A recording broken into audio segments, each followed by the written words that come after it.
I don't think there's any sort of debate as to who is going to be Matt Ryan's quarterback of the week, but we'll let him break it down for you guys himself. Who is it this week, Matt? All right, so I said last week, if you throw a Hail Mary for a game winner, you automatically get it. If you have the most perfect passer ratings in the history of the NFL, you also get it. Lamar Jackson, 4 perfect passer ratings in his career. You win by 30. An incredibly dominant performance. He's throwing it good on the move. He's throwing it good inside the pocket. He's got guys making plays with the ball in their hand. Love what he's doing right now. Love the way he's playing.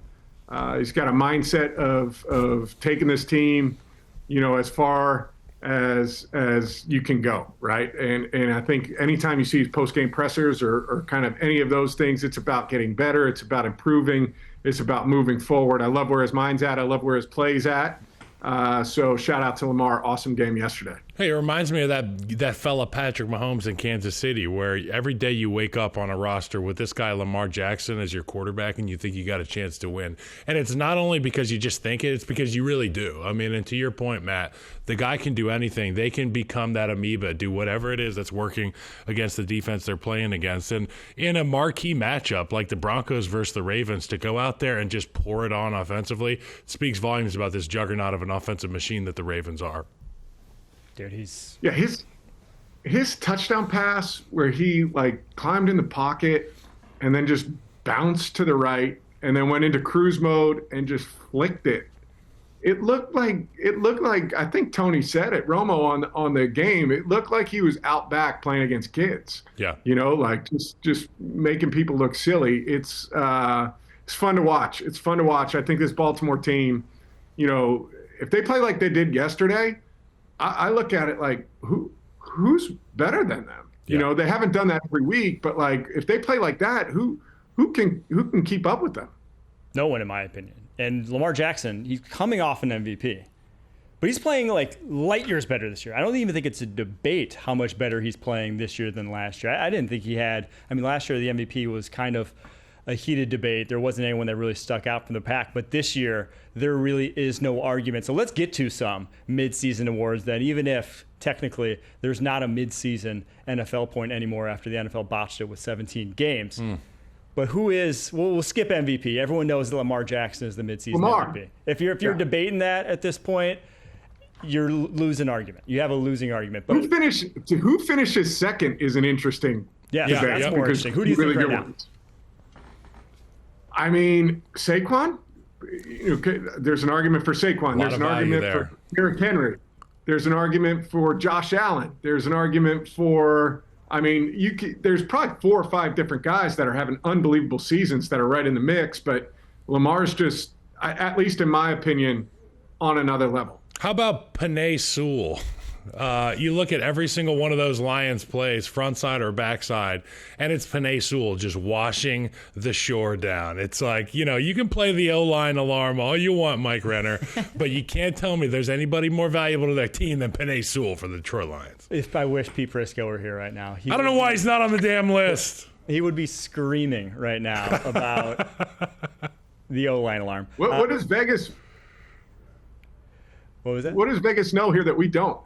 About Josh Allen? I'm looking at the screen. Plus 270. I think Josh is having a great year. Voter fatigue. Look, I think that they expect the Buffalo Bills to beat the Kansas City Chiefs at home in a shootout with Patrick Mahomes, and that's going to be one of those landmark victories that puts Josh Allen in the same sentence as Lamar Jackson. We've all just said it. There is no conversation. Lamar's the MVP, but I think Vegas is like, things are going to happen here at the end. There's going to be drama. There's going to be those rivalry games, and Josh Allen will probably show up. Honestly, my number 2 right now would be Jaden Daniels. I know he's a rookie. And that's, a faux pas to be a rookie in the MVP conversation. Who's been more valuable to the team, though? You're right. Exactly. And they have a better record than the Ravens right now. They have a better record than the guy who's the MVP frontrunner. So hard to disagree that Jaden Daniels belongs in the mix. Let's get to some other quarterback awards. Most improved quarterback this year. Who you got, Matt? I got Sam Darnold. I think this one's kind of non-debate as well, given what his career arc has been up until this point, the way that he has played great last night. I know a couple of interceptions that you'd like to have back. But I think he's playing really well for the Vikings. I'm happy for him, man. It's been a grind for him to get to this part, and I think he's most improved so far. I would give a shout out. I think Darnold's pretty easily. Malik Willis?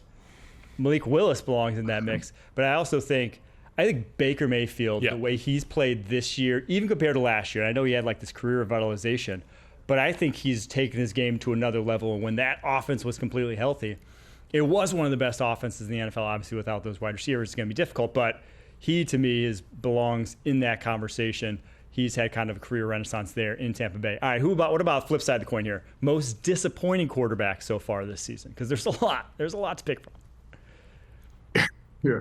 Yeah. So I'm gonna go last year's draft class. So our second-year QBs, excluding C.J. Stroud, and you could even, the last couple of weeks haven't been his best, but I got three guys who got benched. You've got Anthony Richardson on the bench. You've got Bryce Young, the number 1 overall pick, who was on the bench earlier this season. And Will Levis, I know it's kind of been the shoulder injury, but I think it's also a performance deal as well. So if it's me, I'm giving those three in that class, the most disappointing. You're hoping for this jump in year 2, right? This growth and development. And we certainly haven't seen that from those guys.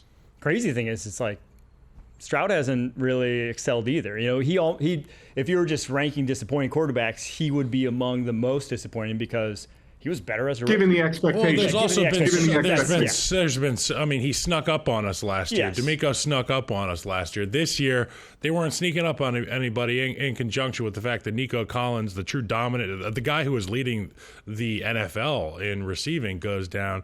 Stephon Diggs goes down. The offensive line is now second worst in the National Football League behind the Browns.